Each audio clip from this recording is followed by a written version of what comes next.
여러분 안녕하십니까? 쩐데레TV의 쩐데레입니다. 구독, 좋아요, 알람 설정까지 부탁드리겠습니다. 최근 시장의 움직임이 좀 괜찮습니다. 아시겠지만 지난 목요일에 코스피의 웨인이 7,610억 순매수했고요. 그리고 코스닥은 개인과 기관이 순매수, 개인과 웨인이 순매수, 기관이 순매도를 했습니다. 그 와중에서 굉장히 다양한 종목들이 소위 말하는 상승에 대한 기대감을 가지고 움직이고 있고, 그 와중에 이슈와 재료가 살아있는 종목들 중심으로 수급이 좀 쏠리고 있습니다. 그 이슈라는 것은 단기적인 이슈 그리고 중장기적인 이슈들을 전부 다 포함해서 말씀을 드리고 있는데, 최근 다양한 국내외 변동성이 심한 이슈들이 많이 노출이 되고 있죠. 아시겠지만 11월 3일 미국의 대선 전후로 해서 아마도 주식시장 그리고 국내외 주식 종목들이 상당히 많은 영향을 받을 거라고 좀 생각이 되고요. 그런 것들과는 별개로 개별 종목의 이슈가 있는 종목들도 유심히 좀 살펴볼 필요가 있을 거다라고 좀 저는 생각을 하고 있습니다. 아시겠지만 두산중공업의 3조 자구안이 현재 끝을 좀 보이고 있죠. 아시겠지만 두산중공업 상태가 좀 안 좋아서 정상화를 위해서 3조 원 자구안, 그러니까 회사들을 많이 매각을 좀 했습니다. 클럽모 CC도 매각을 했었고요. 그리고 보시면 네오플럭스도 다 매각을 하고, 아울러서 기타 중요한 부분이 이제 두산 솔루스 같은 경우에도 또 매각을 했고요. 이제 정말 중요하게 그 자구안의 메인이 되는 두산 인프라코어가 매각에 대한 시동을 좀 제대로 걸었습니다. 아시겠지만 이 두산 인프라코어의 매각에 있어서는 현재 5곳이 숏리스트에 들어왔습니다. 최종적으로 이제 실사를 받고 그 중에서 최종 인수에 대한 결정이 나는 적격 후보를 리스트한 것을 숏리스트라고 하는데, 그 중에 유진기업까지 마지막에 또 참여해가지고 5개의 회사가 최종 좀 결정이 됐습니다. 굉장히 좀 생각보다는 많이 이슈화가 된 것 같습니다. 예상보다 쉽지 않을 것이다 라고 했던 부분들이, 아시겠지만 두산인프라코어의 중국 자회사예요. 두산인프라코어 차이나 DICC의 지분 20%를 사모펀드에 팔았었는데, 두산이 기업 공개가 되지 않아 가지고 투자자들이 DICC를 3자에게 매각하려고 했고, 두산이 이를 반대 소송이 이어졌습니다. 그래서 두산 쪽에서는 김앤장이, 그리고 두산의 반대쪽에서는 세종이라는 법무법인에서 맡아가지고 두 회사가 각축전을 좀 벌이고 있는데, 1심은 두산이 이겼고 2심은 이제 투자자들이 승소를 했습니다. 마지막 한 번이 남은 상태고요. 그것이 아마 곧 결정이 될 것이다. 추석 이후에 원래 어느 정도 결정이 된다라고 나왔거든요. 그런데 두산이 최종 패소했을 경우에는 두산이 1조 원까지 지금 배상금이 늘어날 수가 있는데, 이거를 떠안기로 했습니다.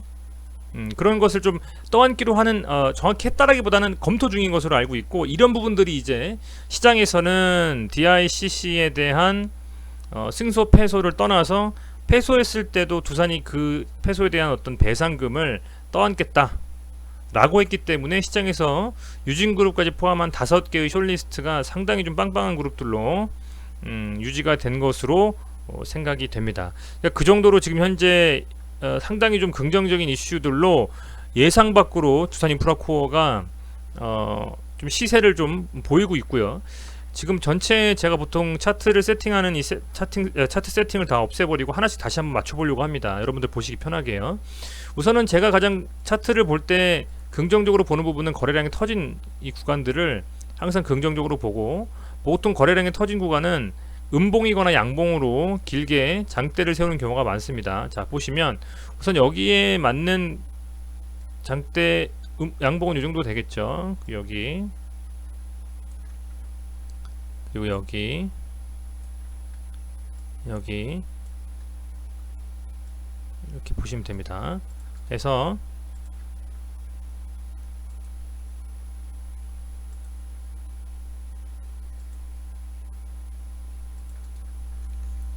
이 정도로 어느 정도 좀 잡아보고 조금 확대해서 보겠습니다. 우선은 보시면 이때 사실은 이 구간대를 좀 넓히면 강하게 좀 시세를 주고 나서 밀렸습니다. 그리고 여기서 양봉을 또 세웠고요. 이 기준봉을 기준으로 사실은 이 윗구간에서 지금 놀고 있어요. 아시겠지만 여기를 지금 깨지 않고 이쪽 부분부터는 거진 잘 버텨주면서 상당히 좀 긍정적인 움직임을 보이고 있다가 양봉을 좀 세웠습니다. 그래서 양봉을 세우고 나서 다시 시세를 주고 밀려고 했는데 역시 다행인 것은 22평선 위에서 깨지지 않고 움직이고 있고, 길게 봐도 22평선 이탈한 구간은 여기밖에 안 됩니다. 전부 다 22평선 위에서 지금 일봉이 놀고 있습니다. 추세선 자체는 가파르진 않지만 서서히 우상향하는 움직임으로 거진 5천원대부터 지금 만원까지 두 배를 한 5, 6개월 내에 찍었죠. 나서 다시 지금 이렇게 거래량이 좀 없지만 양봉을 좀 세우면서 이 9,200원 정도 라인, 그러니까 요 캔들의 상단을 돌파하는 부분이 굉장히 중요한 시점이 될 거라고 판단하고 있고요. 보시면 얘가 종가가 9,260원입니다. 정확히 말하면 9,260원의 이 윗구간에서 9,260원의 이 윗구간에서 돌파를 하면서 종가 기준으로 마감이 된다면, 그렇다라고 하면 아마 아직까지 이달 말에 최종 협상이 끝나고 그리고 이 소송전의 결과가 언론상인 추석 이후에 난다라고 했기 때문에 그렇게 머지않아서 좀 날 것 같거든요. 그렇다라고 하면 소송전이 만약에 긍정적으로 좀 돌아가거나 배상에 대한 부분들 혹시 패소하더라도 두산중공업이 떠안는다는 걸 확실하게 공증을 한다면, 그렇다라고 했을 땐 아마도 이 9,200 그리고 요 캔들, 이 캔들을 상단을 돌파하면서 종가 마감이 될 것이라고 판단을 하고 있고요. 그렇게 본다면 장기적인 입장에서도 엄청나게 지금 많이 빠져서 밀리고 있습니다만, 최소한 이 라인에서 봤을 때 기존 돌파했던 이 만원 라인은 충분히 좀 돌파하면서 11,000원 정도 라인까지는 한 번쯤 다시 돌파 시도를 할 수 있는 움직임이 나올 수 있을 거라고 좀 생각을 하고 있습니다. 사실 움직임 자체가 견고하다고 볼 수 있을 것 같아요. 쳐주고 다시 이렇게 지금 움직이는 것 자체가 레벨업해서 지금 금액 자체를 거의 7,000원 이상에서 움직이고 있기 때문에, 여기서 또 버텨주고 22평선 안 깨면서 움직이고 있기 때문에 설사 조금 밀린다 손 치더라도 22평선이 지켜질 개연성이 크고, 이벤트 데이까지는, 그러니까 어떤 최종적인 협상에 따른 인수 후보가 결정이 되거나 혹은 소송전에 대한 결과가 나오기 전까지는 아마도 시장에서 이 두산인프라코의 움직임은 조금 더 강하게 그래도 이슈를 좀 가지고 갈 수 있지 않겠느냐, 이렇게 좀 판단을 하고 있습니다. 물론 움직임 자체가 변동성이 좀 심하긴 합니다. 보시면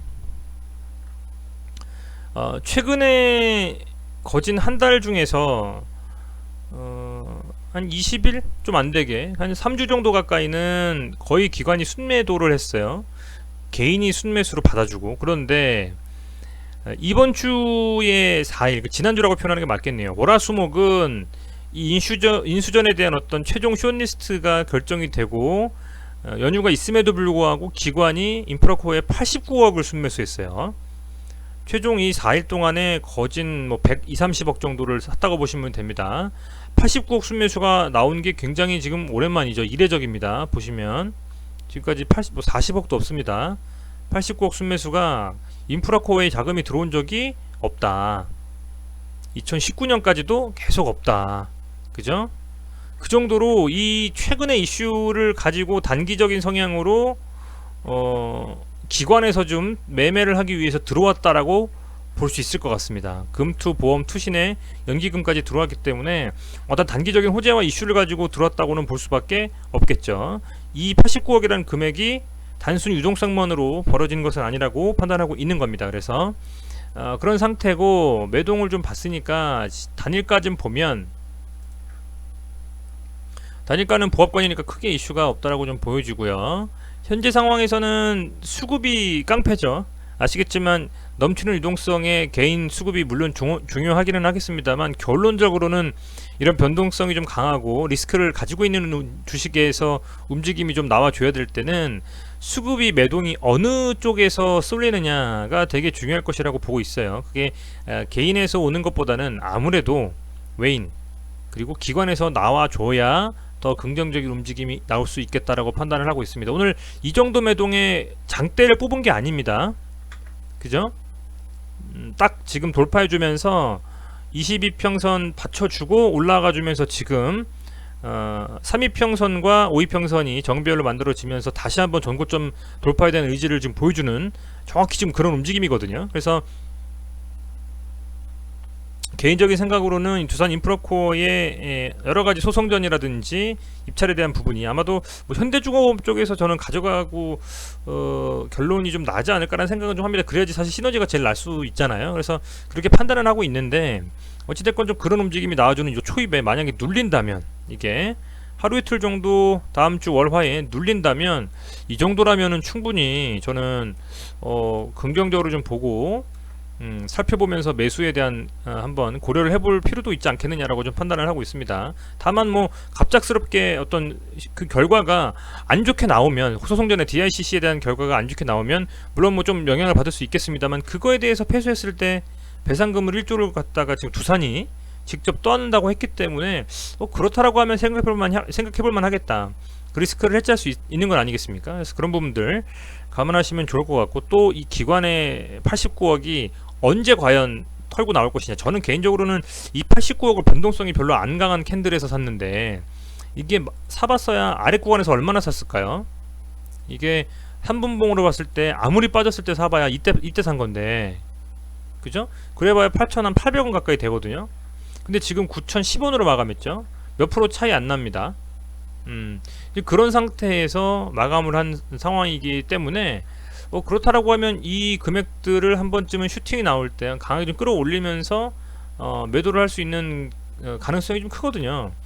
그렇다라고 하면 한 번쯤 강한 슈팅이 나올 수도 있겠다. 이게 만약에 갭 두고서 바로 시작한다고 하면, 월요일에 갭 두고 만약에 10% 뭐 15%씩 두고 시작한다고 하면 그것은 조금 무리가 있겠죠. 왜냐면 윗골을 밟고 밀어버릴 수도 있으니까요. 그런데 그게 아니고 갭이 크지 않고 한 뭐 9,200원 정도, 그러니까 이 캔들의 상단에서 이렇게 출발하면서 이런 식으로 좀 쓸어 올리는 듯한 느낌이 나오면, 이때는 한 번쯤 단기적으로 스캘핑으로 좀 한번 매매해 볼 수 있는 그런 타이밍이 좀 나오지 않을까 좀 생각하고요. 아직까지 한 달이라는 시간, 한 달이 좀 안 남았네요. 거진 월말이니까 2주 3주 정도의 시간이 남았습니다. 그렇다라고 하면 그 시간 동안에